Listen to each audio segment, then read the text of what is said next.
전원주택을 지어 저희 부부와 부모님 노후를 그곳에서 보낼 생각으로 몇 년 전 땅을 사두었습니다.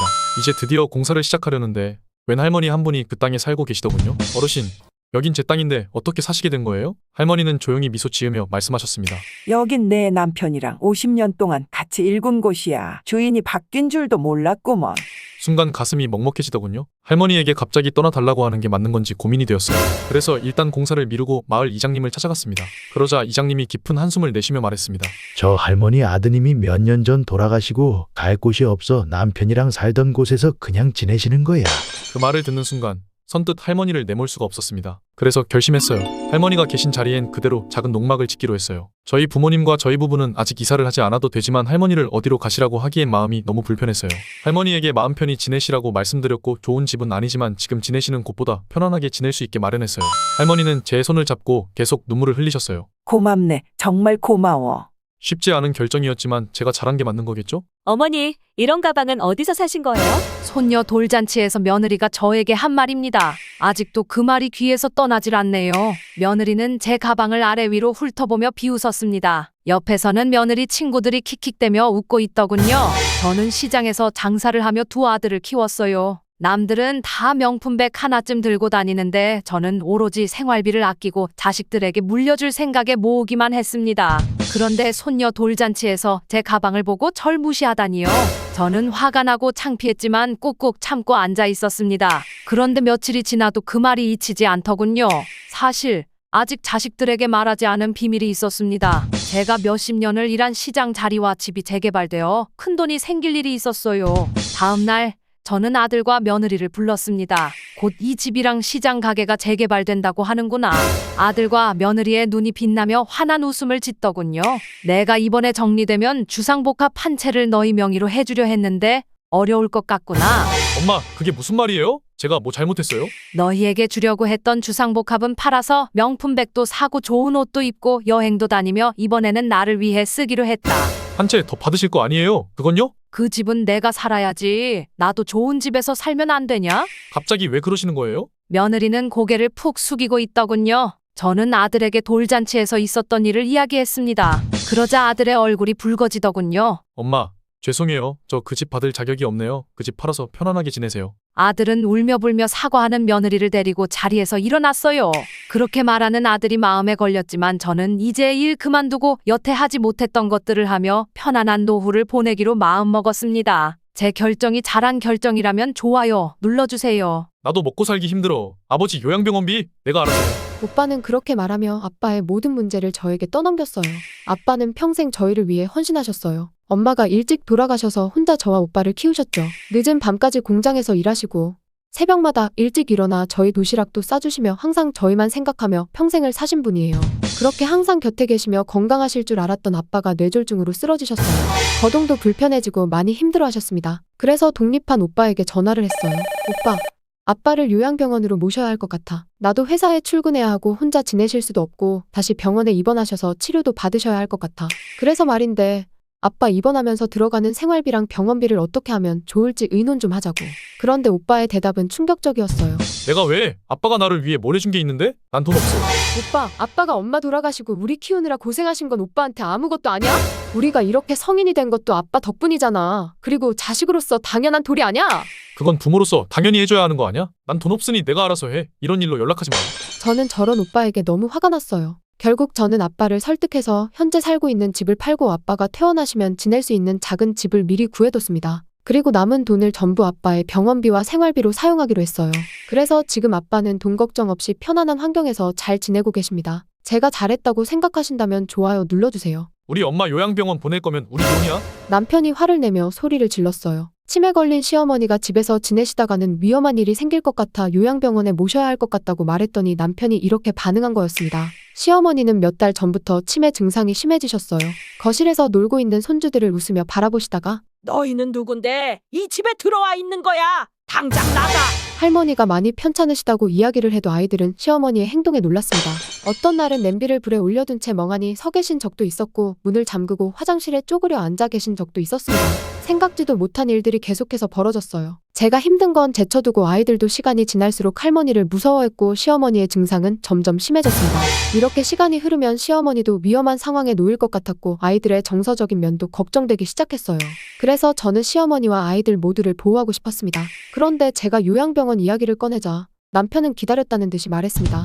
내가 너 언제 요양병원 얘기 꺼내나 했어. 엄마 많이 안 좋은 것보다 이제 내가 편하게 지내고 싶어서 그러는 거지? 때를 기다린 거 아니야? 엄마 병원 보내면 너랑은 이혼이야? 이렇게 의심하는 남편에게 너무 화가 났습니다. 주말에도 피곤하고 바쁘다며 시어머니를 하루 종일 케어한 적도 없었어요. 차라리 이런 남편과 이혼하더라도 시어머니를 안전하게 요양병원에 보내드리고 아이들을 지키고 싶다는 생각이 드네요. 제가 잘못하는 게 아니다 생각하신다면 좋아요 눌러주세요. 우리 엄마를 요양병원에 보낸다고? 너 같은 며느리는 진짜 불효자야. 신우이가 전화기 너머로 고래고래 소리를 질렀습니다. 하지만 정작 어머니를 돌본 건 저 혼자였어요. 다니던 직장 휴직까지 하면서 저는 최선을 다해 모셨어요. 그런데 시어머니의 치매가 점점 심해지셨습니다. 낮과 밤이 바뀌어 새벽에도 온 집안을 돌아다니셨고 가스불을 켜놓고 깜빡하시는 일까지 있었어요. 며칠 전에는 정말 식은땀이 줄줄 흐르는 일이 있었습니다. 새벽 2시 오늘따라 너무 조용해서 어머니를 살펴보려고 일어났습니다. 그런데 집안 어디에도 시어머니가 보이지 않는 겁니다. 베란다에서 밖을 내다보니 시어머니가 놀이터 쪽으로 향하고 계시더군요. 저는 너무 놀라 허겁지겁 내려가 어머니를 모셔왔어요. 그날 이후 이렇게 지내다가는 정말 큰일 나겠다 싶었습니다. 그래서 남편과 상의 끝에 요양병원에 모시기로 했죠. 의사 선생님도 입원하시는 게 좋겠다 하셨고 어머니도 편하게 계실 수 있는 곳이었습니다. 그런데 이 소식을 듣자마자 시누이가 난리를 친 겁니다. 엄마를 그렇게 버릴 거면 며느리 노릇도 하지 마. 너 같은 사람이 무슨 가족이야? 저는 조용히 한마디 했습니다. 그럼 저 불효자 할 테니 어머니 모실래요? 시누이는 순간 당황한 얼굴로 조용해지더군요. 아, 나는 애도 어리고 다니는 직장도 휴직이 어려워서. 저는 이러다 더 큰일이 날까봐 병원으로 모셨는데 아무 말도 못하는 시누이를 보니 얄밉더군요. 전 시어머니를 요양병원에 모시고 일주일에 2번에서 3번씩 찾아뵙고 있습니다. 시누이는 바쁘다는 핑계로 한 달에 한 번 오면 많이 오는 수준이고요. 이래도 제가 불효자인가요? 제가 시누이보다 낫다고 생각하신다면 좋아요 눌러주세요. 엄마, 이 동네 떠나서 근교로 가는 게 어때? 갑자기 딸이 이사 이야기를 꺼냈습니다. 이 동네에서 50년을 살았어요. 결혼 생활을 시작으로 아이들을 낳고 키워 결혼까지 시켰어요. 예, 내가 여기서 얼마나 오래 살았는데 동네 사람들도 다 알고 이 집에서 내 아빠랑 시작하고 너 키웠는데 자식들도 전부 집 근처에 살고 있어요. 자식들도 이 동네가 편하고 좋아서 살면서 정작 저희에게는 생판 모르는 동네로 이사를 권하네요. 엄마, 아빠 연세도 있는데 주택 계단도 위험하고 근교로 나가서 아파트에서 사시면 편하시잖아요. 그리고 이 집을 팔아도 이 동네에선 아파트 살 돈도 안 되는데 차라리 그게 낫지 않아요? 남편은 아무 말 없이 있었지만 저는 갑자기 왜 저러는지 의심이 생겼어요. 난 싫다. 잘 지내고 있는데 도대체 왜 갑자기 이사를 하라는 거야? 실은 엄마, 나 전세금도 올려달라고 하고 카드빚도 3천 정도 있는데 집 팔아서 좀 도와주면 안 돼? 저번에도 카드비 때문에 빌려줬잖아. 아빠 퇴직금 다 가져간 걸로도 부족해서 이제는 집까지 팔라는 거야. 그럼 애들 데리고 어디로 가라는 거야? 나라고 이렇게 얘기하는 게 좋겠어. 이제야 알았습니다. 딸이 저희를 이사시키려는 진짜 이유를. 나랑 내 아빠가 여기서 나가는 날은 딱 한 날뿐이다. 내 2발로 걸어 나가는 게 아니라 관 속에 누워 나갈 때야. 나랑 내 아빠 노후 도와줄 거란 꿈은 꾸지도 않고 있으니 우리 노후 이렇게라도 지내게 더 이상 도움 청하지 마. 딸 얼굴이 새빨개지더군요. 자식이라 미안하지만 점점 허약해지는 몸을 생각하고 노후를 생각하니 잘했다고 생각됩니다. 딸이 너무하다고 생각하신다면 좋아요 눌러주세요. 어머니, 요양원에서 편히 지내세요. 저희가 자주 찾아올게요. 아들은 마지막까지 웃으며 말했습니다. 하지만 저는 알았어요. 저 아이는 2번 다시 날 찾아오지 않을 거라는 걸. 남편 잃고 손바닥이 갈라지도록 식당이라며 평생 아들 하나만 보고 살았습니다. 힘들게 뒷바라지해서 대학 보내고 결혼까지 시켰죠. 아들이 나에게 효도하길 바라고 열심히 최선을 다해 뒷바라지 한 건 아니에요. 그런데 늙고 병든 나는 쓸모없는 짐짝이었나 봅니다. 입소한 지 3달이 지나도 아들은 한 번도 오지 않았습니다.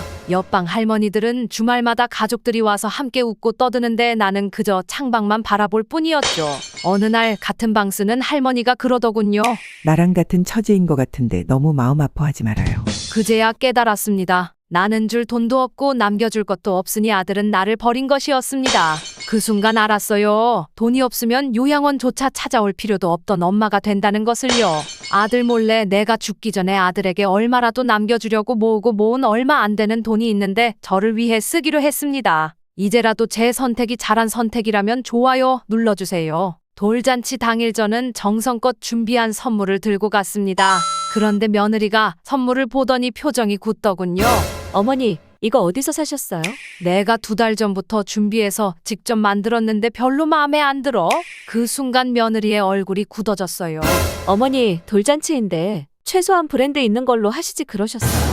순간 너무 당황스러웠습니다. 저는 손녀를 위해 진심으로 준비한 선물이었는데 브랜드가 없다고 무시당했어요. 너한테 준 것도 아니고 손녀를 위해 준비한 거야. 물건이 중요한 게 아니라 마음이 중요한 거 아니니? 요즘 애들은 다 브랜드 보는 세상이에요. 아기한테 주는 거라도 신경 써주셨으면 좋았을 텐데. 내 손녀가 입는 옷이라 최고 좋은 소재로 눈 아프지만 정성 들여 만든 옷 선물해준 게 그렇게 크게 잘못한 걸까요? 요즘은 그냥 값비싼 브랜드 선물이 최고인 건가요? 며느리의 태도가 너무 속상한데 아들도 얼굴이 굳어있고 모른 척 하더군요. 브랜드 없이 제가 만든 옷 선물한 게 그렇게 무시당하고 핀잔 들어야 할 일이었는지 모르겠네요. 제가 잘못한 게 아니라면 좋아요 눌러주세요. 어머니, 요양병원 가실래요? 아니면 집에서 모셔드릴 테니까 집이랑 땅 아들 명의로 넘겨주세요. 며느리 입에서 나온 말에 머리가 아팠습니다. 남편이 일찍 세상을 떠나고 홀로 농사 지으며 2 아들을 키웠어요. 몸도 약해지고 허리가 굽어 이제는 집안일도 힘들어졌죠. 그런 저를 두고 큰아들은 요양병원으로 들어가라 했고 작은 아들은 당연히 형이 모셔야지 하며 신경도 쓰지 않았습니다. 며느리가 재산 다 주면 모신다라고 말했을 때 나는 돈 없으면 버려질 짐짝처럼 느껴졌어요. 그래서 전 결심했습니다. 아들 부부에게 재산을 주기로요. 그 이야기를 들은 아들 부부는 환한 웃음을 짓더군요. 어머니, 저희가 끝까지 잘 모실게요. 요양원은 무슨 걱정 마세요. 그런 아들 부부에게 서류를 한 장 건네줬습니다. 내가 살아있는 동안은 그 어떤 것도 명예 변경을 할 수 없다. 모든 재산은 내가 죽은 후 남은 것에서 똑같이 나눌 것이며 지금부터 살아있는 동안 아들들의 행동을 보고 변경될 수 있다. 아들 부부의 얼굴이 하얗게 질렸습니다. 아니, 이게 뭐예요? 집이랑 땅 저희 주신다면서요. 준다고는 했지 언제 준다고는 안 했다. 그 이야기를 들은 아들 부부는 화가 나 보이더군요. 어머니 이러시는 게 어딨어요? 저희가 이러면 어떻게 모셔요? 전 어차피 돈 없으면 버려질 거란 확신이 들어 실버타운에 들어가기로 마음먹었습니다. 여태 아끼고 힘들게 모은 돈제 노후를 위해 쓰기로 했어요. 자식들에게 효를 바라는 멍청한 짓은 하지 않기로 했습니다. 제 선택이 맞다 생각하신다며 좋아요 눌러주세요. 엄마, 몸이 좋아져서 다시 퇴원하고 집에 돌아올 수 있도록 병원에서 치료 열심히 받으면서 편히 지내세요. 며느리와 아들이 입원한 날 했던 말이었어요. 애써 밝은 얼굴로 말했지만 그 눈빛이 이상했습니다. 어느 날부터 아들이 자꾸 요양병원에서 지내시는 게 더 좋지 않으세요? 하길래 이상했죠. 그렇게 아들 부부의 말에 떠밀리듯 요양병원으로 왔습니다. 갈수록 허리도 좋지 않았고 이번 기회에 몸 관리를 하자는 생각도 있었어요. 그렇게 요양병원에서 지낸 지 3달이 지났습니다. 몸은 좋아지는 것 같았고 건강이 좋아지니 병원 생활이 지겹고 불편했어요. 지금 퇴원한다고 하면 아들 부부가 난리 칠 게 뻔해서 몰래 퇴원 의사를 밝혔어요. 그렇게 조용히 퇴원하고 그립던 제 집으로 돌아왔습니다. 그런데 제 집에 들어서는 순간 너무 놀랐습니다. 집에 못 보던 가구들이 있었고 며느리는 소파에서 전화 통화를 하고 있더군요. 퇴원한 저를 본 며느리는 통화하다 말고 화들짝 놀랐습니다. 어머니, 갑자기 어떻게 오셨어요? 내가 내 집에 오는데 허락이라도 받아야 되겠냐? 집안 꼴을 보니 가관이었습니다. 안방은 아들 부부가 사용 중이었고 모든 것이 바뀌어 있었습니다. 아들은 변명하기 시작했어요. 엄마, 병원에서 쭉 계실 줄 알았죠. 그리고 집주인이 전세금을 터무니없이 올려달라길래 어쩔 수 없이 들어왔어요. 어머님도 편하고 저희도 집값을 아낄 수 있어서 좋잖아요. 아무리 아들이라도 아무런 상의도 없이 내 집에 들어와 살고 있는 게 너무 괘씸했습니다. 그래, 잘했네. 집이 그리워 돌아왔는데 앞으로 몸이 안 좋아도 너희가 날 돌보면 되겠구나. 내가 앞으로 병원 갈 일은 없을 테니 내 집에 사는 대신 날 돌보도록 해. 아들과 며느리는 아무 말 없이 서로를 쳐다봤어요. 며칠 같이 지낸 아들 부부는 다시 집을 구해 나간다고 하더군요. 아들 부부 괘씸하다 생각한다면 좋아요 눌러주세요. 저희 엄마는 치매를 앓고 계세요. 아버지가 돌아가신 후 엄마의 치매는 점점 심해졌어요. 그래서 24시간 간병이 필요해 결국 요양병원에 모셨습니다.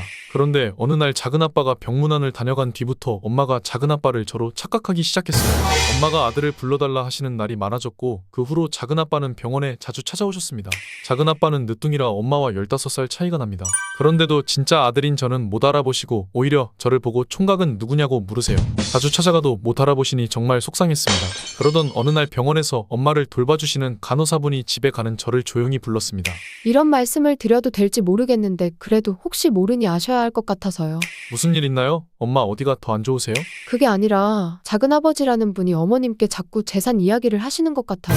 그 말을 듣는 순간 저는 너무 황당했습니다. 간호사분이 조심스럽게 해준 얘기였어요. 엄마, 내가 아들이니까 재산은 다 놔줄 거지? 나한테 준다고 유언장 사인해 줄 거지? 그럼 내가 준비해 온다. 엄마에게는 서울의 아파트 한 채와 경기도의 논밭 수천 평이 있었습니다. 작은 아빠가 처음부터 그런 마음으로 병문안을 온 것은 아닐지도 모르지만 어떻게 저럴 수 있을까 싶었습니다. 제가 뭔가 조치를 취하는 게 맞다고 생각하신다면 좋아요 눌러주세요. 저는 늦둥이 아들입니다. 제 위로 10살 터울의 형과 누나가 있어요. 어릴 때부터 늦둥이라고 아버지에게 많은 사랑을 받고 자랐습니다. 그런데 연세가 많으신 아버지께서 건강이 악화되셨고 결국 요양병원에 모시게 되었습니다. 저는 바빠도 2주에 한 번, 평소에는 일주일에 한 번씩 꼭 병문안을 갔어요. 하지만 형과 누나는 단 한 번도 오지 않았습니다. 그래서 전화를 걸어 물었습니다. 형, 누나 아버지 병문안은 언제 갈 거야? 그런데 형과 누나는 바쁘다며 늘 핑계를 대더군요. 그렇게 1년이 넘는 시간 동안 두 사람은 단 한 번도 아버지를 찾아오지 않았습니다. 그런데 아버지 유언장이 공개된다 하니 놀라울 정도로 빠르게 달려오더군요. 진서봐, 나 안 늦었지? 아직 유언장 얘기 안 했지? 저는 너무 황당했습니다. 평소에 병문안 한 번도 안 오던 형과 누나가 이렇게 빠르게 올 거라고는 생각도 못했거든요. 그리고 유언장이 공개되었습니다. 아버지는 이렇게 남기셨습니다. 모든 재산을 우리 막내에게 물려준다. 똑같이 사랑을 나눠주며 키웠지만 첫째와 둘째는 날 요양병원에 버리다시피 했고 한 번도 찾아오지 않았다. 병원에 있는 동안 누가 날 가장 부모로 대해줬는지 뼈저리게 느꼈다. 그 순간 형과 누나의 얼굴이 굳어졌습니다. 그리고는 저에게 화를 내기 시작했습니다. 너 아빠한테 무슨 짓을 한 거야? 다 너한테 물려달라고 조르기라도 한 거야? 이건 말도 안 돼. 그래, 우리도 자식인데 장남이 더 못 받더라도 똑같이 나눠야 하는 거 아니야? 나도 동의 못해. 내가 가만히 있을 줄 알아? 허튼 수작 부리지 마. 그리고 형과 누나는 그렇게 화를 내며 떠났습니다. 제가 도대체 뭘 잘못했길래 이런 소리를 들어야 하는 걸까요? 그냥 형과 누나에게 나눠주고 사태를 마무리하는 게 좋을까요? 아니면 괘씸해서 안 주는 게 맞다고 생각하신다면 좋아요 눌러주세요. 몸이 불편하셔서 요양병원에 입원한 아빠 병문안을 갔어요. 저랑 오빠는 출근 때문에 직접 간병하기 어려워서 간병인을 쓰고 있었죠. 그래도 매주 찾아뵙고 아빠와 매일 통화도 하며 간병인분께도 잘 부탁드린다며 수시로 연락도 드렸어요. 그런데 일요일 오빠와 병원에 갔더니 아빠가 폭탄 선언을 하셨습니다. 얘들아, 나 결혼한다. 그 말을 듣자마자 저와 오빠는 너무 놀랐어요. 아빠, 무슨 말씀이세요? 누구랑 결혼을 하신다는 거예요? 그러자 아빠는 간병인분을 가리키며 말씀하셨습니다. 이제 내 남은 인생 이 사람 남과 행복하게 살 거야. 너희 다 일한다고 나 몰라라 할 때 이렇게 날 챙겨주는 사람이 있어서 얼마나 고마운지 몰라. 평생 이렇게 서로 챙기며 살 거다. 순간 머릿속이 복잡해졌습니다. 몸이 불편해지셔서 어쩔 수 없이 요양병원에 모셨는데 이제 와서 결혼이라뇨. 더 충격적인 건 그 간병인분이 아빠보다 10살이나 어린 간병인이었다는 사실이었어요. 저는 아빠의 결혼을 무조건 반대하는 입장은 아니지만 요양병원에서 갑자기 간병인분과 결혼을 하시겠다니 이 상황을 이상하지 않게 생각할 자식이 있을까요? 아빠가 저희에게 폭탄 선언을 하는 동안 간병인분은 아무 말 없이 그저 미소만 짓고 계셨습니다. 이 상황 저만 이상하게 느껴지나요? 이 충동적인 결혼 반대해야 한다고 생각하신다면 좋아요 눌러주세요. 결혼 전부터 남편이 했던 말이 생각나네요. 우리 집은 형편이 어려워서 누나가 일찍 사회생활 시작하고 부모님 뒷바라지를 많이 했어. 그래서 저도 시누이가 고생한 걸 아니까 최대한 존중하려고 노력했어요. 그런데 결혼하고 보니 제사와 차례를 준비하는 사람이 저 혼자더군요. 처음에는 외아들이라 며느리인 제가 혼자 떠안게 됐구나 생각했어요. 그런데 남편이 조용히 말하더라고요. 원래 우리 누나가 제사 준비했는데 너랑 결혼하면서 이제 너가 맡아야 한대. 아니, 그럼 이제 시누이는 안 해? 앞으로도 나 혼자 다 해야 되는 거야? 남편은 아무 말도 못하면서 머뭇거리다가 황당한 이야기를 하네요. 올해부터 우리가 제사랑 차례 전부 지내고 비용도 모두 부담하래. 여태 누나가 했는데 이제는 결혼도 했으니 우리 보고 하라는데. 전 너무 당황스러워서 시누이에게 전화를 했어요. 형님, 지금 제사랑 차례 이야기 들었는데 이게 말이 되는 거예요? 내가 그동안 부모님 모시고 제사도 챙겼잖아. 이제 네가 시집 왔으니까 네가 해야지. 그 정도도 생각도 못하고 결혼한 거야? 순간 속에서 열불이 나더라고요. 제가 제사 준비하는 건 하겠어요. 근데 비용까지 다 떠넘기는 건 말이 안 되죠? 언니도 부모님 자식인데 왜 저희 보고 모든 걸 부담하라 하시는 거죠? 진짜 정 떨어진다. 외아들하고 결혼하면서 이 정도도 생각 안 하고 온 거야? 해도 너무하네. 그 정도는 기본 아니야. 내가 다른 거 바라는 것도 아니고 딱 하나 제사 차례 준비하고 비용 내라는데 그게 그렇게 어려워. 전 혼자는 못하겠네요. 진우 씨만 자식이에요? 그래, 그럼 아예 제사 차례하지 마. 며느리 잘 들어와서 제사 없어졌다고 아주 좋아하겠네. 그렇게 끊어버리더군요. 비용이며 제사 음식 차리는 거 같이 하자고 한 제가 못할 말을 한 건가요? 시누이가 잘못했다 생각하신다면 좋아요 눌러주세요. 엄마, 편하게 지내셔야죠. 아들이 요양원에 데려다주며 했던 말입니다. 평생 남편 뒷바라지하고 자식들 키우느라 고생만 하다 이제야 쉬나 했더니 그게 아니었습니다. 요양원에 온 지 한 달째인데 아들은 전화 한 통 없었고 며느리는 찾아오지도 않았어요. 외롭고 서운했지만 더 충격적인 게 있었어요. 병원비가 수납이 되고 있지 않고 있었네요. 한순간에 버려진 기분이었습니다. 손이 덜덜 떨렸죠. 자식이 나를 짐으로 여겼다고 생각됐어요. 그래서 저는 가만히 있지 않기로 했습니다. 제가 가진 아파트를 금매로 팔아 현금화했고 그 돈으로 병원비를 직접 냈어요. 며칠 후 아들이 다급하게 찾아와 소리쳤습니다. 엄마, 이게 무슨 짓이에요? 우리한테 상의도 없이 아파트를 파시면 어떡해요? 저는 차가운 눈빛으로 대답해줬죠. 넌 내게 상의하고 날 버렸니? 아파트가 팔린 걸 알고 다급해진 자식의 모습이 우습기만 했습니다. 이제 와서 집으로 모실 테니 함께 가자고 하더군요. 전 안 돌아간다 했습니다. 그리고 실버타운으로 간다 했지요. 그랬더니 병원비를 내겠다고 하더군요. 그럴 필요 없다. 지금 실버타운 알아보고 있어. 아들은 아무 말도 없이 인상만 쓰더군요. 제가 잘했다고 생각하신다면 좋아요와 구독으로 응원해주세요. 결혼을 앞두고 양가 상견례를 하게 되었어요. 남자친구 부모님은 인상도 좋으시고 예의 바르셨고 분위기도 좋았어요. 그런데 저희 엄마 때문에 분위기가 얼어붙었어요. 사돈, 저희 딸한테 결혼 선물로 아파트 한 채는 해주셔야죠. 예비 시어머니와 시아버지가 순간 얼어붙었어요. 남자친구도 당황한 듯 말했습니다. 장모님, 갑자기 그게 무슨 말씀이세요? 그런데 엄마는 태연하게 이어갔어요. 요즘 혼수는 남자가 해오는 게 기본이잖아. 우리 딸 혼수로 가전제품 다 해올 건데 아파트 정도는 신랑이 준비해야지. 안 그래요? 사돈! 저는 너무 놀라서 말도 못하고 있었는데 예비 시어머니의 표정이 굳어졌습니다. 그때 남자친구가 차분하게 말했어요.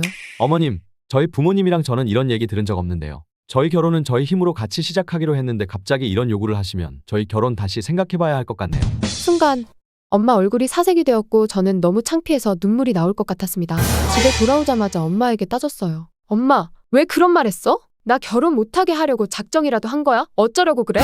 그랬더니 엄마가 오히려 화를 내며 말했습니다. 야, 너는 평생 전셋집 전전하면서 살 거야? 엄마가 너 생각해서 한 말이야. 결국 예비 시어머니와 시아버지 그리고 남자친구에게 죄송하다고 사과했어요. 다행히 남자친구가 너 잘못이 아니라는 거 안다라며 이해해줬지만 그날 이후 예비 시댁과의 관계는 너무 어색해졌습니다. 이 결혼 계속 진행해야 할까요? 제가 안타깝다 생각되고 잘 살기 바라신다면 좋아요 눌러주세요. 여보, 아니 당신이 왜 여기 있어? 요양병원에 입원한 지 3일째 옆 병실 환자와 눈이 마주쳤습니다. 그 순간 온몸이 얼어붙었어요. 30년 전 나를 버리고 떠난 전 남편, 그가 바로 옆 병실 침대에 누워 있었습니다. 젊은 시절 남편의 바람으로 이혼을 당했어요. 아들은 남편이 키우겠다며 데려갔고 나는 모든 걸 포기한 채 혼자 살았습니다. 그래서 저는 다시는 전 남편과 만나게 될 일은 없을 거라 생각했었죠. 그런데 이 나이 먹고 같은 병원에서 다시 만날 줄이야. 나 기억한다. 기억하고 싶지도 않아. 쌀쌀맞게 말하고 돌아섰습니다. 그렇게 요양병원 생활을 하던 어느 날 간호사들의 대화를 우연히 듣게 되었어요. 김병태 할아버지, 아들분이 전화도 안 받으시고 병원비는 밀리고 있는데 어떡하면 좋아? 김병태 할아버지, 그 이름은 바로 전 남편이었습니다. 치가 떨릴 만큼 싫었던 전 남편이었지만 어쩌다 아들에게도 버림받은 아빠가 된 건지 궁금해졌죠. 알고 보니 바람났던 그 여자에게도 얼마 지나지 않아 버림받고 자신이 잘 키우겠다고 했던 아들은 제대로 교육도 못 시키고 아들이 버는 돈에 기대어 살아왔더군요. 아들 이야기를 듣는 내내 마음이 아팠지만 이제 와서 아들 얼굴을 보는 건 너무 죄 짓는 기분이었습니다. 어차피 혼자인 제 인생 병원비와 노후 자금을 빼고 아들에게 재산을 물려줄까 고민 중입니다. 하지만 아들에게 물려주면 전 남편이 또 그 돈을 노릴까 걱정도 되네요. 전 어떻게 해야 할까요? 아들에게 몰래 주는 게 좋을 것 같다 생각하신다면 좋아요 눌러주세요. 아버지가 요양원에서 사라졌습니다. CCTV를 확인한 순간 온몸이 얼어붙었어요. 저희 아버지는 75세시고 치매 초기 판정을 받으셨어요. 외동딸인 저는 아버지를 모시고 싶었지만 출근도 해야 했고 돌봐줄 사람이 없어서 어쩔 수 없이 요양원에 모셨습니다. 처음엔 적응하시는 듯했지만 며칠 전부터 전화를 받을 때마다 한마디씩 하셨어요. 나 오늘 집에 갈 거야. 문 열어놔. 나 곧 도착해. 전 당연히 농담이라고 생각했죠. 그런데 어젯밤 요양원에서 전화가 왔습니다. 따님, 큰일 났어요. 아버님이 없어졌어요. 새벽 2시, 눈까지 쏟아지는 한밤중이었습니다. 놀란 가슴을 부여잡고 요양원으로 달려갔어요. CCTV를 확인하는 순간 숨이 멎는 듯했어요. 아버지가 요양원 뒷문을 몰래 나가시더니 밤길을 걸어 나가고 계셨어요. 순간 머릿속이 새하얘졌습니다. 핸드폰도 두고 가셨고 실종 신고도 했지만 너무 막막하고 걱정되고 어떻게 해야 할지 모르겠더군요. 병원에서 밤을 꼬박 새우며 안절부절 못하고 있었습니다. 그런데 집 전화번호로 전화가 왔어요. 받아보니 아빠였습니다. 왜 밤새 안 들어와? 어디서 밤을 샌 거야? 그 순간 저는 펑펑 울며 집으로 돌아왔습니다. 하늘이 무너지는 것 같았는데 집에 계시니 마음이 너무 복잡합니다. 이러지도 저러지도 못하고 마음만 아픈 전 어떻게 해야 할까요? 이런 저 힘내라고 응원해 주신다면 좋아요 눌러주세요. 남편이 떠나고 평생 이 단독주택에서 살았어요. 작고 허름하지만 그래도 여기서 자식들 다 키워 결혼시키고 추억이 가득한 집이에요. 그런데 요즘은 남편과의 추억이 떠올라 마음이 힘든 날도 있네요. 그리고 겨울 한파가 오니 허름한 이 집이 불편한 점도 많아졌어요. 집도 춥고 수도도 얼고 여간 불편한 게 아니에요. 수도가 얼어 아들에게 전화를 했어요. 갑자기 따뜻한 물도 안 나와. 사람 좀 불러줄래? 그런데 아들이 뜻밖의 말을 하더군요. 엄마, 앞으로 한파가 더 심해진다는데 집이 낡아서 매번 불편해서 어떡해요? 집이 너무 오래돼서 그런 것 같은데 새로 지을 수도 없고 걱정이긴 하네. 엄마, 그러지 말고 요즘 임대주택 좋대요. 엘리베이터도 있고 관리도 편하고 혼자 살기 좋다던데요? 어차피 난 기준도 안 돼서 신청도 못해. 그러니까 집 팔고 기준 맞춰두면 되죠. 이제야 집 팔아 돈 챙기려는 아들의 속셈이 보이더군요. 그래서 단호하게 말했어요. 올해는 이렇게 지내보고 이 집 팔아 내년에 아파트로 이사하는 걸 생각해 봐야겠네. 임대 아파트는 더 어려운 분들이 들어가야지. 난 그냥 이 집 팔아 아파트 사고 주택연금 받아서 살련다. 주택연금이라는 말에 아들은 말이 없어졌네요. 돈만 탐내는 아들에게서 집 잘 지켰다고 생각하신다면 좋아요 눌러주세요. 저와 와이프가 아버지를 모시고 살았는데 이제 너무 몸이 안 좋아지셔서 요양병원에 모셔야 할 상황이 되었습니다. 저와 와이프가 모시기엔 아버지의 건강 상태가 많이 악화되어 더 이상 돌보기 어려운 상황이었어요. 그래서 형과 상의하려고 전화를 했습니다. 형, 아버지 모실 요양병원 같이 알아보자. 그러자 형이 예상치 못한 반응을 보였어요. 넌 왜 아버지를 버리려고 해? 그러고도 자식이야. 병원 가시면 더 안 좋아질 수도 있잖아. 계시던 곳에서 지내시는 게 더 편한 거 아니야? 순간 할 말을 잃었습니다. 정작 형은 누워 계신 아버지를 보러 오지도 않고 병원에 한 번이라도 모시고 간 적이 없어요. 그런데도 제가 요양병원에 모시겠다고 하자 저를 불효자로 몰아가네요. 그래서 다시 물었습니다. 그럼 형이 모실 거야? 내가 일하느라 바쁜 거 알잖아. 그리고 우리 맞벌이라 낮에 봐줄 사람도 없어. 넌 프리랜서고 시간도 자유롭게 쓸 수 있으니 네가 모셔야지. 형은 결국 요양병원에 모시는 것도 반대하면서 자신이 모시는 것 또한 상황이 안 된다며 저에게 모든 걸 떠넘겼어요. 제가 그렇게 불효자인가요? 바쁘다고 핑계만 대는 형이 더 불효자라고 생각하고 저를 응원하신다면 좋아요 눌러주세요. 남편이 몇 년 전부터 건강이 안 좋아졌어요. 결국 자식들은 요양병원에 모셔야 한다며 요양병원에 입원시켰죠. 처음엔 자식들 모두 걱정하며 자주 찾아왔지만 시간이 지나면서 점점 발길이 뜸해지더군요. 그런데 첫째 며느리만 달랐어요. 매주 빠짐없이 찾아와 남편의 머리도 감겨주고 손발 마사지도 해드리며 하루를 오롯이 병원에서 지내다 갔어요. 저를 위해 맛있는 것도 챙겨오고 제 건강까지 살뜰히 챙겼어요. 병원에서도 며느리가 따님이냐고 물어볼 정도였죠. 그렇게 시간이 흘러 남편은 위독해졌고 유언장이 공개되었습니다. 그런데 충격적인 내용이 적혀 있었어요. 내 전 재산은 와이프와 큰며느리에게 남긴다. 나와 평생을 함께한 아내가 요양병원에서 지내지 않길 바라며 내 자식들은 바쁘다는 핑계로 나를 잊었지만 며느리는 내 자식들보다 끝까지 나를 가족으로 대해주었다. 저는 남편의 마음을 충분히 이해할 수 있었어요. 그런데 유산을 받을 며느리가 그 자리에서 조용히 말했어요. 아버님 뜻이지만 저는 이 돈이 필요 없어요. 어이없어 하던 자식들은 그 순간 눈빛이 달라졌어요. 그 탐욕스러운 눈빛을 본 저는 너무 괘씸하다는 생각이 들었어요. 자식들보다 며느리에게 주는 것이 맞다고 생각되네요. 저와 같은 생각이시라면 좋아요 눌러주세요. 이번에 양쪽 무릎 수술을 했어요. 참고 참다 병원에 갔는데 통증이 더 심해지고 걷는데 어려움이 많아질 수 있으니 수술하는 게 좋겠다라고 하더군요. 결국 양쪽 무릎을 다 수술했고 재활 병원까지 오게 되었네요. 입원하니 두 아들 부부가 몇 번씩 병문안을 오긴 하더라고요. 하루는 운동 삼아 병원 복도를 걷고 있는데 복도 끝 음료 자판기 앞에서 아들 둘이 큰 소리로 싸우고 있었어요. 형이 장남이잖아. 당연히 형이 더 대야 하는 거 아니야? 엄마 병원비에 장남이 어딨어. 자식이면 똑같이 내야지. 크면서 대우는 더 받고 컸으면서 이럴 때는 똑같이 내자고 하는 거야? 난 그렇게 못해. 형이 3분의 2의 나머지 내가 낼게. 무슨 소리야? 그냥 반반 내. 저런 이야기로 싸우는 아들들을 바라보니 서글프면서도 괘씸하더군요. 살면서 이런 꼴을 보게 될 거라곤 생각도 못했어요. 퇴원하기 전날까지 아들들의 싸우는 모습이 머릿속에서 떠나지 않았어요. 무릎 수술에 이 정도 병원비로도 이 난리인데 나중에 진짜 큰 병이라도 걸려 병원비가 많이 나오면 어떻게 될까? 그리고 물려줄 거라곤 아파트 한 채인데 그 문제로도 또 싸우겠구나 싶었어요. 퇴원하는 날 제가 직접 병원비를 결제하고 집으로 함께 온 아들들을 불렀어요. 며칠 전 병원에서 너희 둘이 병원비 문제로 싸우는 소리 들었다. 앞으로 내가 아무리 아파도 너희에게 10원 한 장 해달란 소리 안 할 테니 살아있는 동안 그런 모습 더 이상 보이지 않았으면 좋겠구나.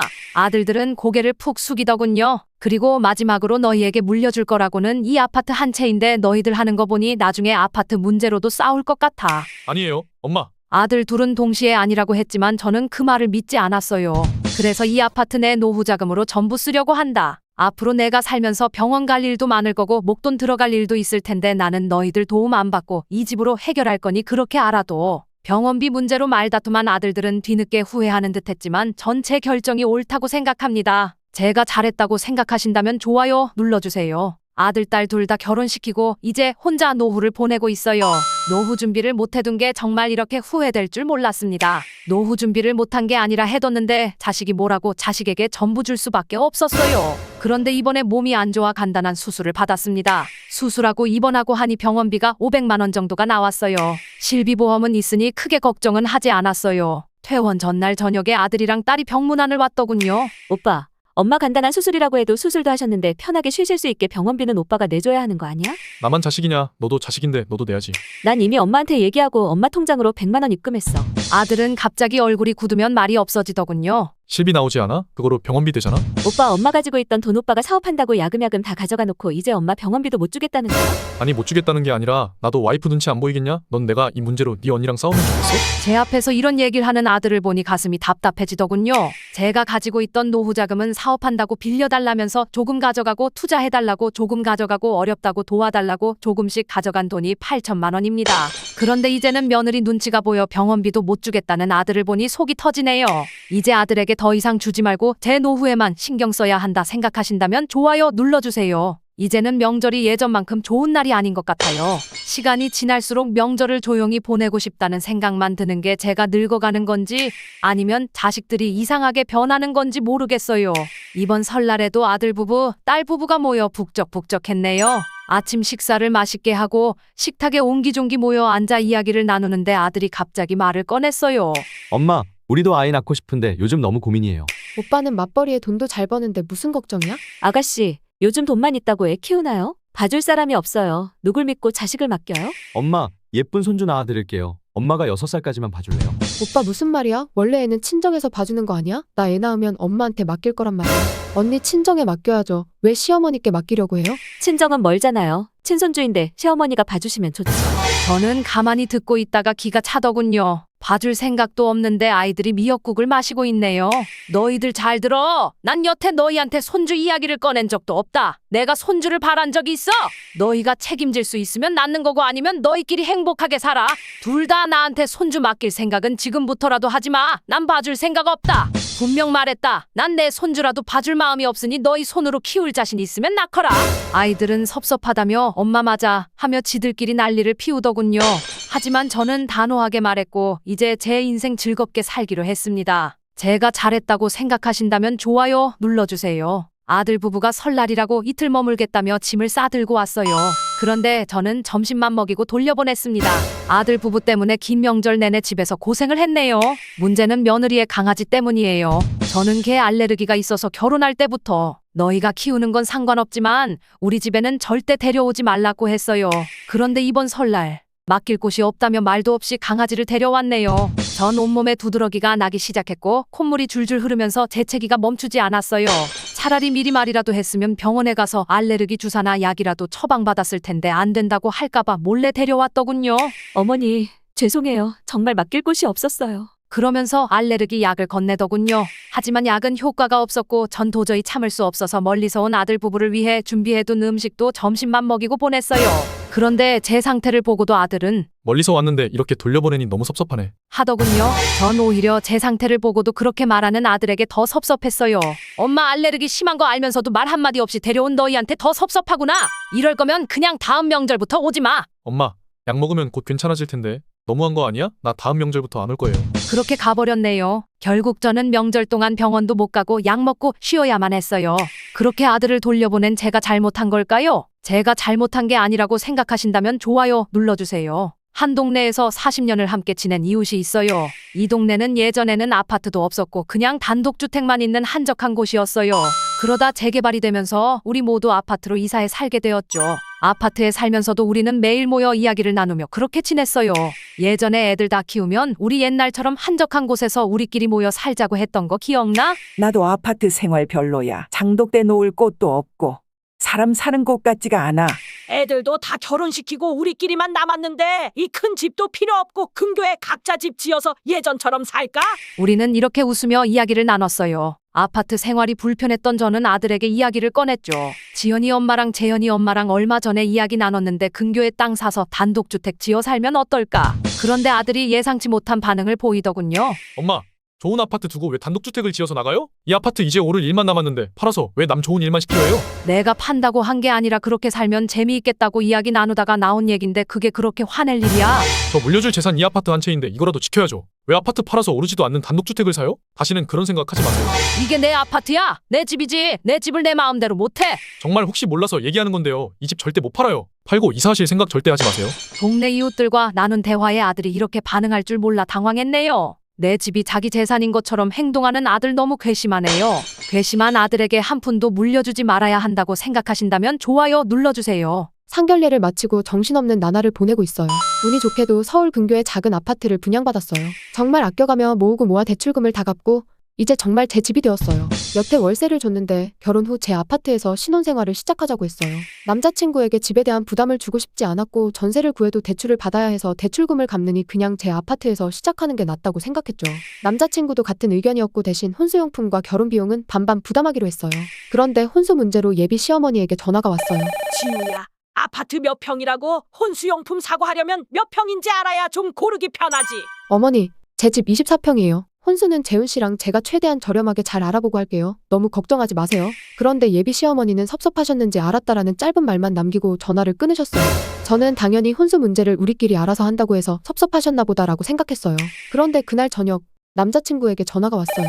지우야, 아까 엄마랑 통화했다며? 엄마가 서운하다고 난리가 났네. 왜? 혼수 우리끼리 알아서 한다고 했다고 많이 섭섭해하셔? 아니, 그게 아니라 곧 결혼하는데 그 아파트 지우 집이라고 했다고 난리야.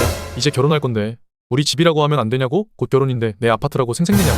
저는 당황스러워서 할 말이 없었어요. 결혼 전 제가 아끼고 아껴 모은 돈으로 산 아파트가 우리 아파트인가요? 이러다 조만간 공동명의 하라는 말까지 나올까봐 겁이 나네요. 결혼하고 어느 정도 시간이 지나 자연스럽게 그런 이야기가 나왔다면 저도 덜 당황스럽고 생각해 봤을 거예요. 그런데 결혼도 안 했는데 제 집을 벌써 우리 집이라고 해야 하는 건가요? 이 결혼 다시 생각해 봐야 한다고 생각하신다면 좋아요 눌러주세요. 남매를 키우는 새언니가 정말 말도 안 되는 이야기를 하는 거예요. 첫째 딸은 손도 안 가고 공부도 잘해서 좋은 대학 가고 알아서 다 잘하는데 늦둥이 아들은 요즘 게임에 빠져서 쫓아다니며 학원 보내고 잡아오느라 바쁘다고요. 누굴 닮아서 저런지 모르겠어요. 한숨을 쉬며 하소연하더군요. 그러더니 갑자기 이런 말을 했어요. 아들은 누가 데려갈지 모르겠어요. 밥만 잘 먹여주고 데리고 살 사람만 있었으면 좋겠어요. 그래서 제가 물어봤어요. 언니, 그럼 딸이 그런 남자 데려와서 결혼한다고 하면 어떡하실 거예요? 그러자 새언니가 정색하면서 말하더군요. 어떻게 그런 말을 해요? 제가 뭐가 모자라서 그런 남자랑 결혼을 해요? 아가씨, 지금 남 얘기처럼 너무 막말하시는 거 아니에요? 그래서 제가 다시 말했어요. 그럼 아들은 그런 여자 어떻게 구하시려고 하시는 거예요? 왜 아들은 구세주 나타나길 바라시면서 남의 딸은 그렇게 살아도 된다고 생각하세요? 그랬더니 새언니가 화가 나서 얼굴이 빨개진 채로 돌아갔고 이후 오빠에게 얘기했나 봐요. 오빠에게서 전화가 왔어요. 너 우리 아들 욕했다며? 네 언니한테 조카 욕하는 애가 어딨냐? 이제 다 크고 성인이라고 가만히 있었더니 너 한 번만 더 언니한테 그러면 가만 안 둬. 저는 오빠의 전화를 받고 어이가 없었어요. 제가 잘못한 건가요? 남의 자식은 귀한 줄 모르고 자기 자식만 귀하게 생각하는 새언니에게 못할 말을 한 걸까요? 저 잘못한 거 없다 생각하신다면 좋아요 눌러주세요. 이번 설날도 숙제를 잘 끝낸 기분으로 마무리했네요. 혼자 계신 시아버지, 대학생 시누이 그리고 재수생 도련님과 함께 보낸 이틀간의 명절은 너무 우울하고 힘들었어요. 결혼 전에 어느 정도 각오하고 한 결혼이었지만 현실은 생각보다 더 힘들었습니다. 결혼하고 첫 명절에 시아버지께서 저에게 하신 말이 떠오르네요. 우리 애들이 엄마 없이 지낸 게 몇 년째인지 모르겠네. 불쌍한 내 새끼들 명절다운 명절을 보낸 게 언젠지, 집에서 해주는 떡국이며 전이며 명절 음식을 먹어본 게 언젠지. 저는 안타까운 마음에 장을 봐서 혼자 명절 음식을 했어요. 결혼 전 명절마다 엄마를 도와 명절 음식을 했었기에 어느 정도는 할 줄 알았거든요. 그렇게 혼자 명절 음식을 준비하고 차려준 게 벌써 5년째네요. 그런데 시간이 지날수록 화가 납니다. 음식을 준비하는 동안 시아버지는 술을 드시고 대학생 시누이는 핸드폰만 보고 있고 막내 도련님은 컴퓨터 게임에 열중합니다. 이런 상황에서 남편은 뭐 하고 있을까요? 남편도 막내 도련님 옆에서 열심히 게임을 합니다. 상을 다 차리면 한 명, 두 명 와서 앉아 아무 말 없이 밥을 먹고 다시 각자 하던 것들에 집중합니다. 그러면 저는 다 먹고 난 상을 치웁니다. 다 치우고 쉴만 하면 술 드신 시아버지가 저를 앉혀두고 술주정을 늘어놓으시죠. 그렇게 삼시세끼 차려주며 이틀을 보냅니다. 매 명절 마지막 날 만취하신 시아버지는 저에게 음식 해주느라 고생했다. 며 5만 원을 툭 던져줍니다. 그럴 때면 좋은 마음도 사라지고 내가 가사 도우미인가 싶고 이게 뭐 하는 짓인가 싶어요. 이번 추석부터는 이제 가지 말아야 할까 벌써부터 고민이 됩니다. 이제 그만해도 될 것 같다. 저 고생했다 생각하신다면 좋아요 눌러주세요. 결혼 생활을 계속 유지해야 할지 고민되는 요즘 생각이 많아집니다. 성실한 남편 하나만 보고 결혼했어요. 저는 홀어머니, 남편은 홀아버지, 양쪽 부모님이 한 분씩 계셨어요. 연세가 있으신 부모님을 생각해 주말마다 반찬을 만들어 냉장고를 채워드렸어요. 제가 할 수 있는 최선이었고 그렇게 해드리면서 제 마음의 위로를 삼았어요. 그런데 갑자기 엄마가 쓰러지셨어요. 응급실로 실려가시고 병원에 입원하셨죠. 그 후로 한동안 정신이 하나도 없었습니다. 세상에서 내 편인 사람이 엄마 한 분뿐인데 엄마가 잘못될까봐 너무 무서웠어요. 그런 상황에서 시아버지께 반찬을 챙겨드릴 여유가 없어서 2주 동안 못 해드렸죠. 그러던 어느 날 시아버지에게 전화가 왔습니다. 2주 동안 반찬도 안 가져다주고 난 뭐 먹고 살란 거냐? 너네 엄마 아직도 살아계시냐? 저는 그 말을 듣고 너무 놀라고 경악할 수밖에 없었어요. 제가 이런 분께 여태까지 좋은 마음으로 반찬을 해다 드렸다는 게 정신적으로 너무 큰 충격이었습니다. 그래서 남편에게 이 이야기를 했어요. 이제 더 이상 반찬도 해다 주지 않을 거고 앞으로 시댁에도 가지 않겠다 그랬더니 남편이 이렇게 말하더군요. 진짜 미안해. 그래도 여태 당신이 해다 줘서 아빠도 그 맛에 익숙해지셨을 텐데 갑자기 안 해준다고 하면 아빠는 어떡해. 말투가 그러신 거지. 진짜 마음이 그런 건 아닐 거야. 저는 남편의 말을 듣고 더 기가 차고 화가 났어요. 저런 말을 듣고도 시댁과 연을 끊겠다는 제가 잘못된 걸까요? 연 끊고 살아도 된다 생각하시고 남편도 잘못했다고 생각하신다면 좋아요 눌러주세요. 설날에 아들 부부가 찾아왔지만 반갑지 않았어요. 차라리 오지 말고 여행이나 다녀오지 그런 생각까지 들더군요. 그래도 명절이라 자식 온다고 혼자 전이며 떡국이며 여러 가지 음식을 준비하느라 힘들었어요. 그렇게 음식을 차려 아침을 먹는데 아들이 갑자기 이런 말을 꺼냈습니다. 엄마, 다리도 안 좋고 점점 건강도 안 좋아지시는데 올해는 요양병원 들어가시는 게 어떠세요? 아직 나 혼자 생활할 만하니 너무 걱정하지 마. 그리고 몸이 안 좋아도 난 요양병원 안 들어갈 거니까 다시는 요양병원 얘긴 꺼내지 마. 어머니 요즘 요양병원이 얼마나 편하고 좋은데요? 왜 저희 엄마도 그렇고 어머니도 그렇고 요양병원 이야기만 하면 이렇게 예민하게 싫다고 하시는지 모르겠어요. 엄마, 나도 이해가 안 돼. 요양병원 얘기만 하면 왜 다들 화부터 내는 거야? 전 화도 나고 섭섭했지만 아들 부부에게 말했어요. 너희가 좋다는 그 요양병원 한 달에 몇백만 원씩 내야 하는데 그 병원으로 보내주는 거야? 그럼 내가 다시 한번 생각해 볼게. 꼭 TV에 나오는 그런 좋은 병원으로 보내줄 거야. 동네에 있는 작은 요양병원 보내서 답답해서 갇혀있는 기분으로 살게 할 거면 다시는 말도 꺼내지 말고. 제 말을 듣던 아들 부부는 아무 말도 없이 밥만 먹더군요. 자식들이 생각하는 요양병원과 제가 생각하는 요양병원은 차이가 큰가 봅니다. 제가 현명하게 잘 이야기했다고 생각하신다면 좋아요 눌러주세요. 남편과는 2년 연애하고 결혼 생활 1년 만에 마침표를 찍었습니다. 드디어 이 집을 떠나는 날이 왔네요. 해방되는 기분이 드는 걸 보면 잘한 이혼인 것 같아요. 전 남편은 결혼 전부터 프랜차이즈 2개를 운영하고 있었고 다정한 성격이었어요. 결혼 전에 프랜차이즈 2개를 운영하니 경제적으로 크게 어렵지는 않겠구나 생각했어요. 직접 해먹는 밥보다 그때그때 배달음식이나 외식을 자주 해서 회사 다니는 제 입장에서는 저녁 시간도 여유롭겠다고 생각했어요. 그런데 문제는 시아버지였어요. 결혼하고 몇 달이 지나자 시아버지에게서 전화가 오기 시작했어요. 퇴근했냐? 내 남편이라는 곳 가서 일 좀 도와라. 알바가 그만둬서 구할 때까지는 좀 도와줘. 그렇게 저는 퇴근 후 밤 10시까지 알바를 구할 때까지 일을 돕기 시작했어요. 그런데 시아버지는 일부러 알바를 구하지 않으시더군요. 저는 무급으로 계속 일을 도왔습니다. 제 일이 끝나고 너무 피곤해서 못 가는 날이면 시아버지께서 바로 전화하셨어요. 여자가 남편이라는데 좀 도우면서 살 수 있지. 지금이라도 나가서 도와. 이렇게 시아버지는 계속 저에게 일을 시키셨습니다. 그런데 왜 시아버지가 남편 가게 일에 그렇게 간섭하시는지 나중에서야 알게 됐어요. 프랜차이즈 2개는 시아버지가 투자한 것이었고 남편은 단지 월급을 받으며 명의만 빌려주는 사장이었던 거죠. 시아버지의 요구는 점점 더 심해졌고 남편은 그저 미안하다, 고만할 뿐 아무 조치도 취하지 못했습니다. 남편이 마지막으로 한 말이 기억에 남네요. 아빠한테 이 프랜차이즈 2개라도 받으려면 나도 어쩔 수 없어. 물려받을 때까지만 참아주면 안 될까? 시아버지의 도움 없이는 아무것도 못하는 남편. 미안하다며 그냥 참으라고만 하는 남편. 남편은 평생 그렇게 살 것 같았고 저는 더 이상 참을 수 없었어요. 잘한 이혼이라 생각하신다면 좋아요 눌러주세요. 저는 처가살이를 하고 있어요. 전 부모님이 모두 돌아가셔서 결혼 전 와이프와 장모님을 모시고 살겠다고 약속하고 결혼했습니다. 결혼 전 장모님께 인사드리러 갔을 때가 떠오르네요. 부모님이 전부 돌아가시고 혼자 힘들었을 텐데 내가 자식처럼 생각하며 살겠네. 그동안 혼자 얼마나 고생이 많았어. 그렇게 말씀하셨던 장모님이 정말 저를 자식처럼 생각해서 이러시는 건지 모르겠어요. 장모님도 주부시고 와이프도 주부입니다. 저는 정말 이 집안의 가장으로 혼자 벌어요. 결혼 후 아침밥을 얻어먹은 적이 단 한 번도 없습니다. 그럴 수 있습니다. 그런데 저녁은 전부 배달음식으로 해결해요. 배달음식이 질려서 하루는 제가 직접 저녁을 차리려고 장을 보고 음식을 했어요. 그랬더니 그 이후로는 퇴근 전에 와이프에게 문자나 전화가 오기 시작했습니다. 오늘 엄마가 저번에 당신이 해준 김치찌개가 드시고 싶으시대. 오늘은 엄마가 삼계탕이 드시고 싶으시다는데 시장 봐올 수 있어? 여보, 나 오늘 삼겹살이 먹고 싶은데 사올 수 있지? 이런 식으로 연락이 오면서 이제 저녁 담당도 제가 되어버렸습니다. 어느 날은 출근 전에 빵이 보여 간단하게 토스트를 해먹고 나가려는데 장모님께서 자네는 자네 것만 해먹고 나가나? 내 입은 입도 아니야. 하시더군요. 한 푼이라도 아끼려고 테이블 위에 있던 먹다 남은 빵으로 토스트를 해먹었을 뿐인데 이제는 장모님 것까지 안 챙긴다며 구박을 하시네요. 정말 이렇게 살려고 결혼한 건가 싶어 요즘 너무 스트레스를 받습니다. 와이프는 엄마 혼자 두고 나갈 수 없다 라며 단호한 입장이고 저는 결혼을 한 건지 노비로 들어온 건지 헷갈립니다. 이 결혼 생활 이제 그만해야 한다고 생각하신다면 좋아요 눌러주세요. 직장에서 만난 남자친구와 3년째 연애 중입니다. 직장 선배인데 처음엔 친절하게 이것저것 많이 알려주고 좋아한다고 해서 사귀게 됐어요. 그런데 시간이 지나고 보니 제가 더 좋아하게 된 것 같아요. 그래서 지금은 제가 거의 맞춰주고 있는 것 같아요. 남자친구가 요즘 결혼 이야기를 부쩍 많이 해요. 우린 언제 결혼하냐? 양쪽 부모님께 인사드리고 이제 결혼해야 하지 않겠냐? 그런데 저는 고민이 됩니다. 엄마는 제가 오래 사귄 남자친구가 있다는 건 알지만 어떤 사람인지는 아직 말씀드리지 못했어요. 남자친구가 처음에는 그렇게 친절하더니 사귄 지 얼마 지나지 않아 화가 나면 참지 못하고 욕을 하거나 손이 올라가요. 아직 저를 때린 적은 한 번도 없지만 손이 올라갈 때면 무섭더라고요. 이러다 언젠가는 나한테 손찌검을 할 수도 있겠구나 이런 생각이 들더군요. 그래서 남자친구가 결혼 이야기를 해도 아무 말도 못하고 있어요. 이런 사실을 아직 엄마에게도 말하지 못했고요. 손 올리는 이런 행동 고칠 수 있을까? 아니면 이러다 정말 날 때릴 수도 있지 않을까? 이 두 가지를 두고 요즘 생각이 많아요. 제가 이렇게 고민하는 것도 제가 더 좋아하기 때문이겠죠? 이 남자친구와 결혼해도 괜찮을까요? 엄마에게 이 사실을 알린다면 과연 결혼을 찬성하실 수 있을까요? 만약 엄마 입장에서 이 결혼 반대하신다면 좋아요 눌러주세요. 딸아이가 결혼을 한다고 합니다. 예비사위는 전화도 자주 하고 집에 인사도 몇 번 오면서 성실하고 인성이 좋은 사람이라 반대할 이유도 없이 저는 바로 승낙했어요. 그렇게 상견례에 약속이 잡혔고 저는 딸아이가 해준 이야기가 없어서 아무것도 모른 채 상견례에 참석했네요. 그런데 예비사위의 어머님이 갑자기 막 우시더군요. 저는 이유를 몰라 너무 당황스러웠어요. 좋은 날 왜 저렇게 우시나 싶기도 했고 아이들은 당황해서 어쩔 줄 몰라 하더군요. 가만히 지켜보던 저는 예비사위 어머님이 우신 이유를 알고 너무 황당했어요.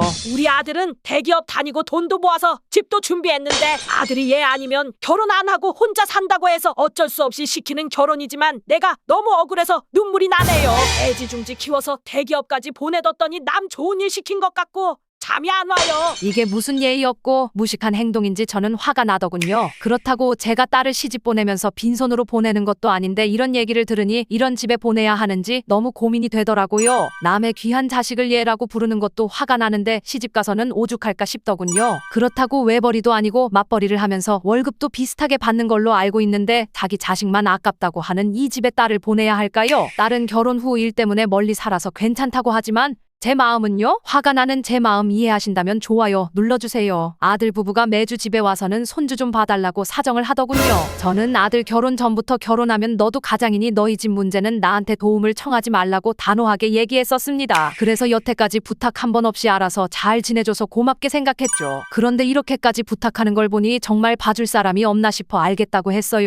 단 손주 봐줄 사람을 빨리 알아보라는 조건이었죠. 다음 주부터 손주를 봐주기로 했고 아들 부부는 빠른 시일 내에 알아보겠다고 감사하다고 했습니다. 남의 집 자식도 아닌 내 손주인데 너무 단호하게 말한 건 아닌가 싶어 미안한 마음도 들었어요. 그런데 다음 날 며느리에게서 전화가 왔어요. 어머님, 오늘 집에 계시죠? 설치기사 한 분 갈 거예요. 제가 급하다고 사정해서 오늘 꼭 와달라고 한 거라 집 비우시면 안 돼요. 오늘 집 비울 일은 없는데 무슨 설치기사가 오는 건데? 홈캠 설치기사님이요. 뭐? 홈캠이라니? 우리 집에 지금 CCTV를 달겠다는 거냐? CCTV라니요. 홈캠이요. 3개 정도 설치될 거예요. 그러니까 우리 집에 홈캠을 왜 단다는 거냐? 내 허락도 없이? 어머님, 애 봐주시기로 하셨잖아요. 애도 있는데 무슨 일이라도 생기면 어떡해요. 안전을 위해서 달아두는 게 좋을 것 같아서 신청했어요. 난 싫다. 내가 손주 봐주며 감시받는 기분 들어야겠니? 감시라뇨. 혹시 모를 일 대비해서 안전이나 비상시를 생각해서 하는 거죠. 아무리 생각해도 기분이 상하고 정말 감시받는 기분이 들어 설치 기사님께 사과하고 설치를 취소했어요. 그리고 아들 부부를 불러 손주는 못 봐주겠다고 얘기했네요. 내 집에서 감시받는 기분으로 손주를 봐주는 것도 싫고 며느리의 행동이 괘씸했거든요. 안 봐주기로 한 게 잘한 선택이라면 좋아요 눌러주세요. 아들이 결혼한 지 5개월 됐습니다. 그런데 만날 때마다 며느리가 저에게 저를 미워하지 말아주세요. 라고 말합니다. 하지만 저는 처음부터 며느리를 미워한 적이 없어요.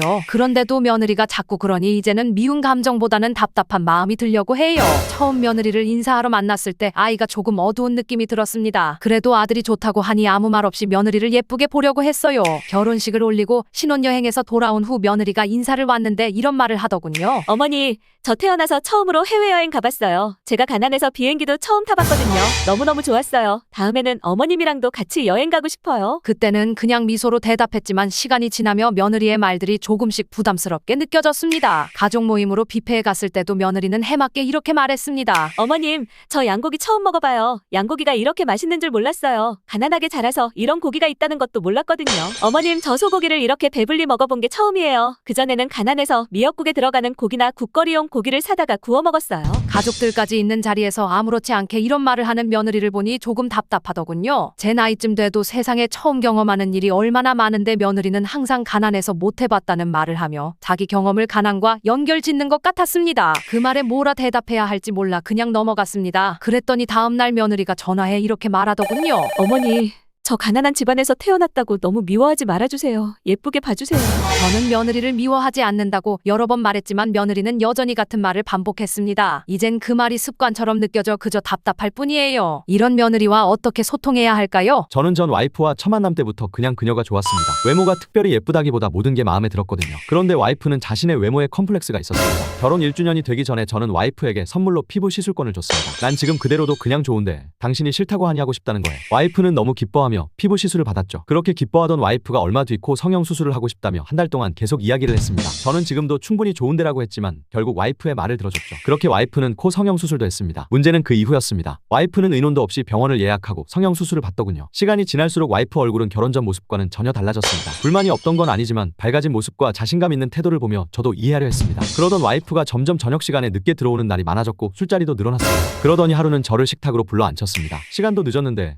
나 내일 일찍 나가야 해. 무슨 일 있어? 급한 얘기야? 자기야, 우리 이혼하자. 내가 100번 잘못한 거라 위자료 같은 건 없었어.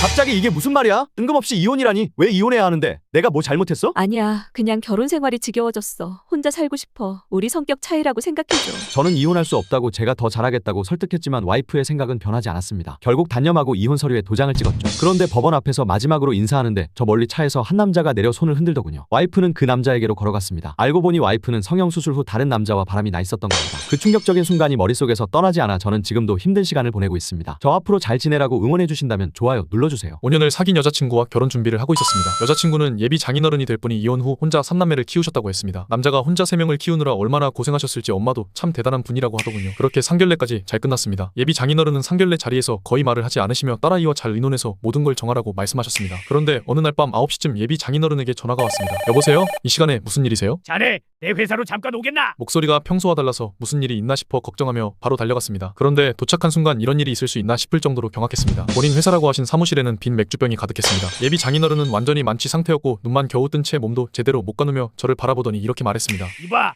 내가 혼자 이렇게 회사도 키웠어. 이게 내 전부라고. 내가 얼마나 부자인 줄 알아? 저것들도 내가 이렇게 부자라서 키울 수 있었던 거지. 그런데 지 아빠 고마운 줄도 모르고 저 새끼들은 지 아빠 개무시하고 말이야. 딸 자식 필요도 없어. 그래서 내가 제일 먼저 결혼시키는 거야. 딸 키워서 어디다 써먹어? 후딱 해치워야지. 저는 아무 말도 못하고 그저 가만히 바라보고만 있었습니다. 그런데 만취한 그분이 갑자기 직원에게 소리를 지르더군요. 술 가져와. 손님 왔는데 과일도 깎아. 내 사위야. 니네랑 같은 줄 알아. 그렇게 2시간 동안 그 자리에 잡혀 있었고 못 볼 꼴을 너무 많이 봐버렸습니다. 대기업보다 자기가 더 잘났다고 허세 부리며 욕하고 사람을 무시하는 태도를 보였습니다. 그 모습을 보고 이 결혼을 여자친구만 보고 진행할 수는 없겠다고 생각했습니다. 고민 끝에 여자친구를 만나 그날 일을 설명하며 파혼하자고 했습니다. 여자친구는 아무 말도 하지 못한 채 고개만 푹 숙일 뿐이었습니다. 이 결혼 파혼하길 잘했다고 생각하신다면 좋아요 눌러주세요. 너 이번에 상속받았다며? 그 돈으로 우리 집 대출 좀 갚으면 안 되겠니? 순간 귀를 의심했어요. 네? 그게 무슨 말씀이세요?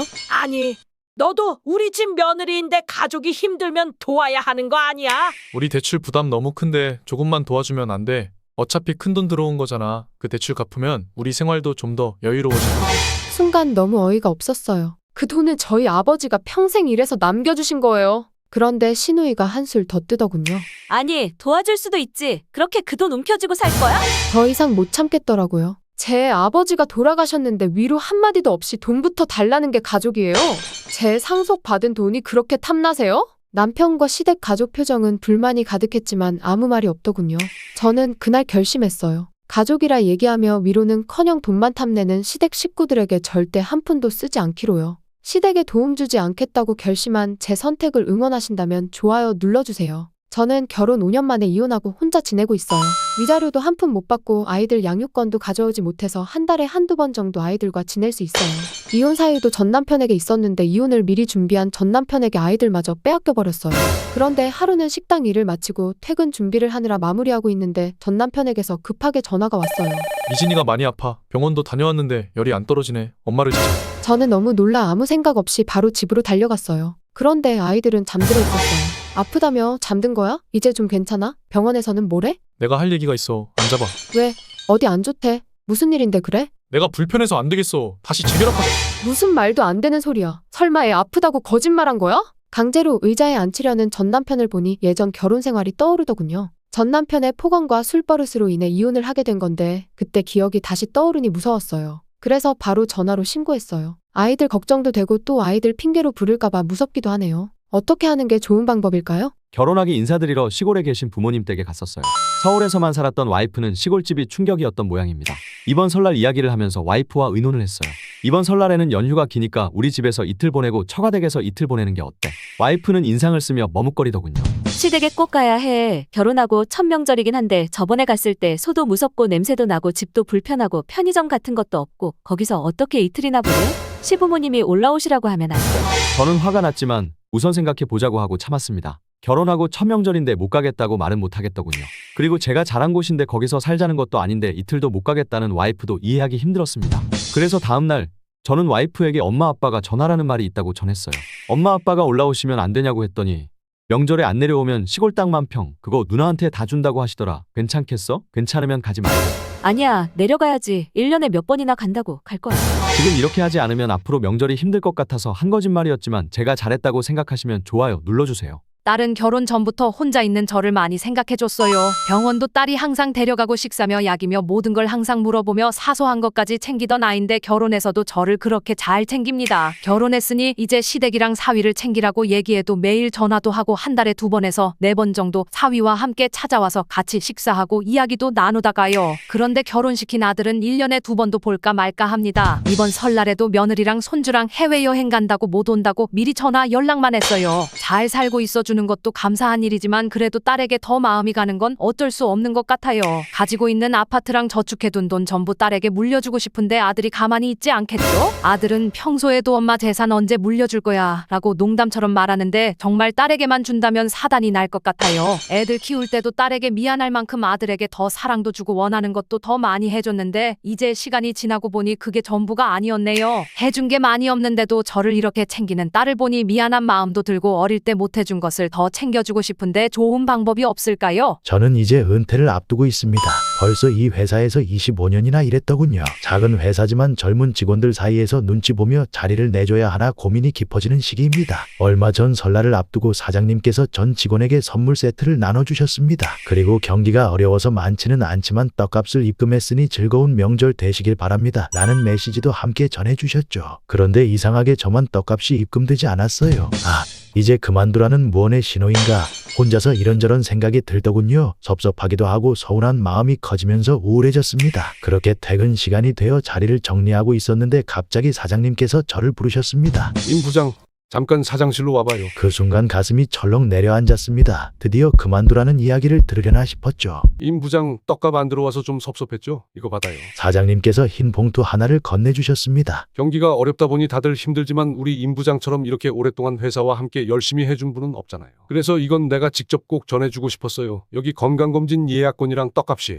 앞으로도 건강 잘 챙기시면서 회사와 함께 해줬으면 좋겠습니다. 항상 고마워요. 그 순간 울컥했습니다. 나이가 들면서 스스로도 내가 내가 자리만 차지하고 있는 건 아닌가 고민하며 위축되었던 마음이 풀어지는 기분이었습니다. 제가 회사에서 쌓아온 세월과 노력을 인정받는 것 같아 감사한 마음이 들었어요. 멋진 사장님이라 생각하신다면 좋아요 눌러주세요. 저는 작게 냉면집을 운영하며 밤에는 대리운전 일을 하면서 열심히 살아가고 있습니다. 제가 배운 게 냉면을 뽑는 기술 하나라 냉면집을 차렸는데 경기가 안 좋아지면서 가게를 유지하는 게 점점 어려워졌어요. 가게를 유지하며 처자식을 먹여 살리려니 밤에는 대리운전을 할 수밖에 없었습니다. 이런 저에게 이쁜 딸 2명이 있는데 첫째는 태어나면서부터 선천성 신장 질환을 가지고 태어났습니다. 부모로서 나쁜 질환만 물려준 것 같아 아이를 볼 때마다 마음이 아프고 죄인이 된 것 같은 기분이 들었습니다. 첫째의 병원비도 만만치 않게 나오다 보니 저는 아이를 돌보느라 고생하는 아내를 생각하며 더 열심히 벌고 열심히 살려고 노력했어요. 그런데 하루는 대리운전을 끝내고 밤 11시쯤 집에 들어갔는데 아이들 둘만 자고 있더군요. 이런 늦은 시간에 아내가 편의점이라도 갔나 싶었는데 한참이 지나도 돌아오지 않았습니다. 걱정이 되어 전화를 걸었지만 전화도 받지 않았습니다. 피곤했지만 무슨 일이 생긴 건가 싶어 불안해하고 있는데 아내에게서 문자가 왔어요. 미안해. 나도 너무 힘들어서 이제는 이렇게 못 살겠어. 더 이상 전화하지 마. 곧 연락처도 바꿀 거고 그 전에 서류 준비해서 보낼 테니 합의 이혼해줘. 위자료 같은 건 바라지 않을 테니 그냥 서류에 도장만 찍어줘. 저는 망연자실했고 이게 현실인지 꿈인지 혼란스러웠어요. 그렇게 아무 준비도 되지 않은 상태에서 이혼당하고 말았습니다. 그렇게 1년이 지난 지금 낮에는 어머니께서 아이들을 돌봐주십니다. 저녁에는 제가 아이들을 돌보고 아이들이 다 잠든 뒷잠을 내서 대리운전 일을 하고 있습니다. 어느 날 대리운전 콜을 받아 차로 바쁘게 걸어가고 있었는데 차 앞에 팔짱을 끼고 서 있는 남녀가 보이더군요. 그중 한 사람은 다름 아닌 전 아내였습니다. 순간 눈이 뒤집히고 화가 치밀었지만 이미 지난 일이고 아이들을 위해 꾹 참고 돌아섰습니다. 전 아내는 결혼 생활 중에 바람이 났던 걸까요? 아니면 이혼 후에 새롭게 시작한 걸까요? 제가 잘 참았다면 응원의 표시로 좋아요를 눌러주세요. 저는 아들 둘을 키우는 돌싱 아빠입니다. 첫째는 고등학교 졸업을 앞둔 나이고 둘째는 고1입니다. 혼자 두 아이를 키우느라 잘 챙겨주지 못했는데 첫째 아들이 연세대학교에 합격했어요. 그런 아들이 갑자기 졸업식에 엄마가 왔으면 좋겠다고 하더군요. 평소 연락 한 번 없이 살던 엄마인데도 그래도 엄마라서 보고 싶었던 모양입니다. 아들이 여태 내색도 안 하고 일찍 철이 들어준 게 마음이 아팠습니다. 그래서 정말 오랜만에 전 아내에게 전화를 걸었어요. 진섭이가 이번에 고등학교 졸업하고 연대에 합격했어. 그런데 엄마가 졸업식에 왔으면 좋겠대. 시간 안 되더라도 꼭 와줬으면 좋겠는데. 애들이랑 인연 끊고 산 지가 얼만데 거길 왜 불러? 내가 거길 왜 가? 여태 혼자 키웠으니까 알아서 해. 나 그리고 그날 일 나가야 돼. 진섭이가 원하잖아. 미리 얘기해서 일 빠지고 졸업식에 참석하면 안 돼. 내가 서울까지 어떻게 올라가? 하루 벌어 하루 먹고 사는데. 그 말을 듣는 순간 애들을 낳은 엄마라는 사람이 맞나 싶어 화가 치밀었지만 꼭 눌러 참았습니다. 그리고 결국 전 아내가 가장 좋아하는 이야기로 설득하기로 했습니다. 내가 그날 일당 줄게. 졸업식 참석하고 진섭이랑 밥 한 끼만 먹고 가. 얼마 줄 건데? 100만 원이면 되겠어? 알았어. 올라갈게. 약속 지키기다. 저는 기가 차고 다시는 보고 싶지 않은 얼굴이었지만 아들을 위해 참고 또 참았습니다. 그렇게 아들의 졸업식 날 전 아내는 서울로 올라와 졸업식에 참석하고 아들과 식사 한 끼를 한 뒤 약속한 100만 원을 받고 내려갔습니다. 아들을 위해 잘 참았고 돈도 잘 줬다 생각하신다면 좋아요 눌러주세요.